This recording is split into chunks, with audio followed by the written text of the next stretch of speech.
مهما اخترعوا حلويات بتضل الحلويات القديمة إلها طعم مميز عند الكل.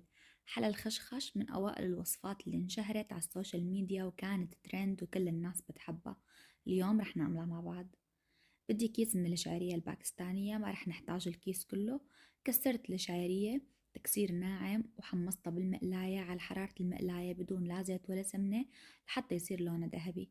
لنحضر خليط الكريمة بدي ظرف دريم ويب يعني كريمة شانتيه، ظرفين كريم كراميل، وبدي نص كوب حليب، علبتين من القشطة، ونص علبة حليب مكثف محلى، ممكن تقللوها شوي حسب قديش بتحبوا الحلاوة تكون مبينة.